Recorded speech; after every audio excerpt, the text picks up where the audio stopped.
अध्यक्ष महोदय, मैं आपको धन्यवाद देना चाहती हूं कि इस महत्वपूर्ण मुद्दे पर आपने मुझे बोलने का मौका दिया। यह अलग बात है कि सत्ता पक्ष के लोग सब मेरे बोलने से पहले ही भाग गए।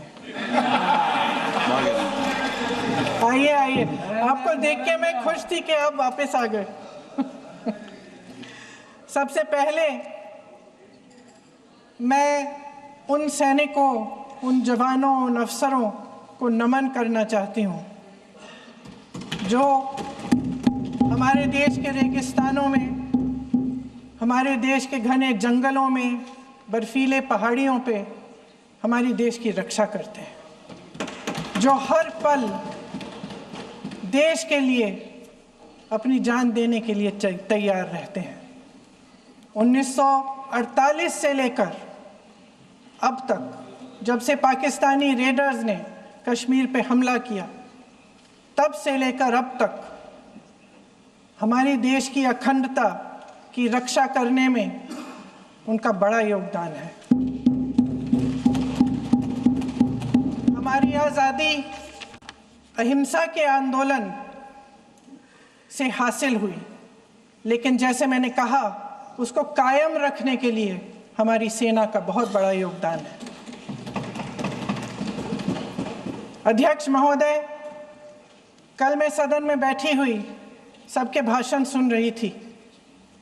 आदरणीय रक्षा मंत्री महोदय ने बोला, सत्ता पक्ष के कई मंत्रियों ने बोला।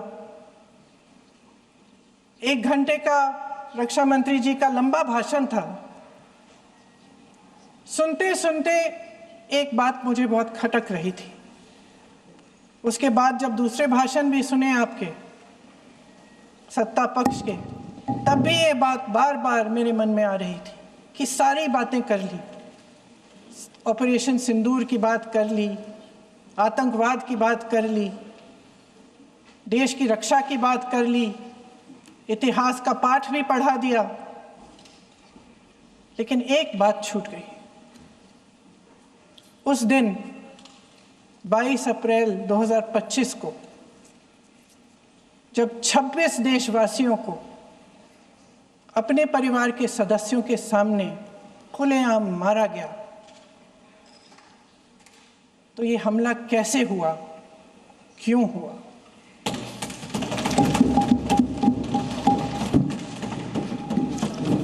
अध्यक्ष महोदय,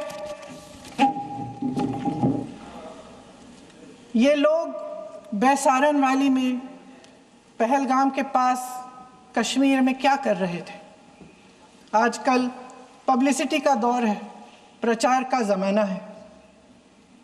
कुछ समय से हमारी सरकार ये प्रचार कर रही थी कि कश्मीर में आतंकवाद ख़त्म हो गया है, कि कश्मीर में शांति है, अमन चैन है।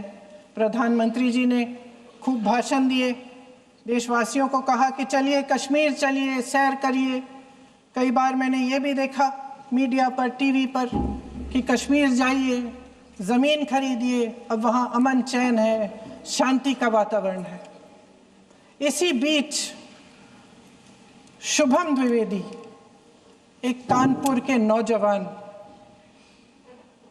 और उनके पूरे परिवार ने तय किया कि वो कश्मीर जाएंगे।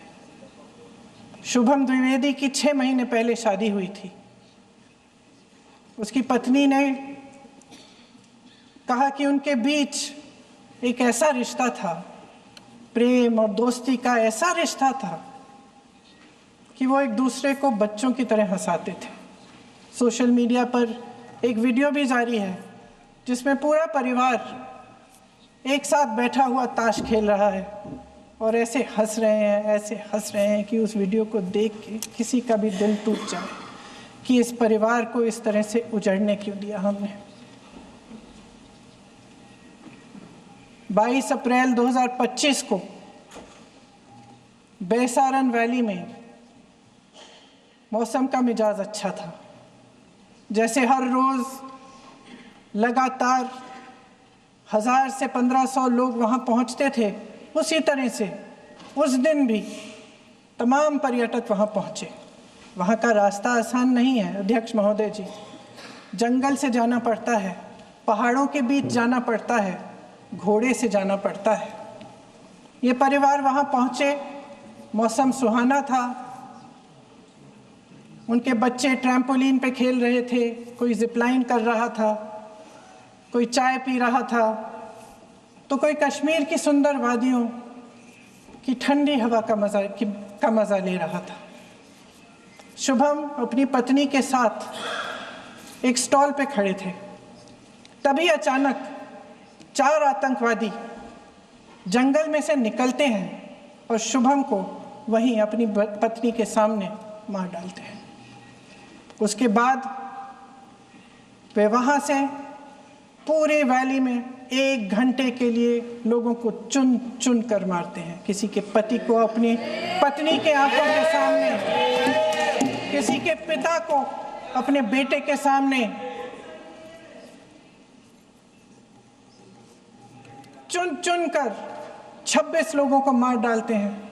शुभम की पत्नी घबराकर वहां से भागने की कोशिश करती है, अपनी जान बचाने के लिए जंगल की तरफ दौड़ती है।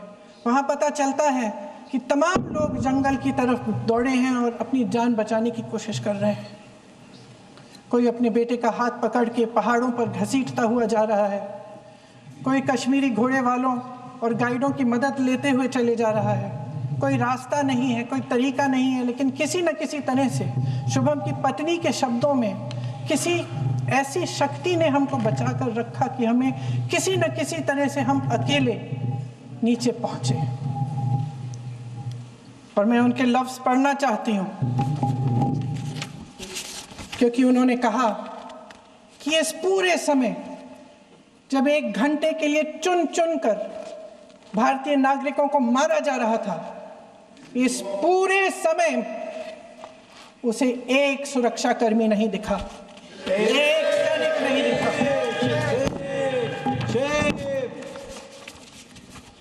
शुभम की पत्नी ने कहा, कोट, मैंने अपनी दुनिया को खत्म होते हुए देखा। अपनी आंखों के सामने एक सिक्योरिटी गार्ड नहीं था। मैं ये कह सकती हूं कि देश ने, सरकार ने हमें वहां पे अनाथ छोड़ दिया था। सिक्योरिटी क्यों नहीं थी वहां पे एक सैनिक क्यों नहीं दिखा? क्या सरकार को मालूम नहीं था कि यहां रोज 1000 से 1500 पर्यटक जाते हैं? क्या सरकार को मालूम नहीं था कि यहाँ के को पहुंचने के लिए जंगल के रास्ते से जाना पड़ता है? अगर कुछ हो जाएगा तो लोग वहां से निकल नहीं पाएंगे। एक चिकित्सा का इंतजाम नहीं था, फर्स्ट एड का इंतजाम नहीं था, कोई इंतजाम नहीं था, ना सुरक्षा का ना फर्स्ट एड का। इन लोगों को भगवान भरोसे छोड़ दिया गया। ये लोग वहां पे इस सरकार के भरोसे गए और इस सरकार ने उन्हें भगवान भरोसे छोड़ दिया।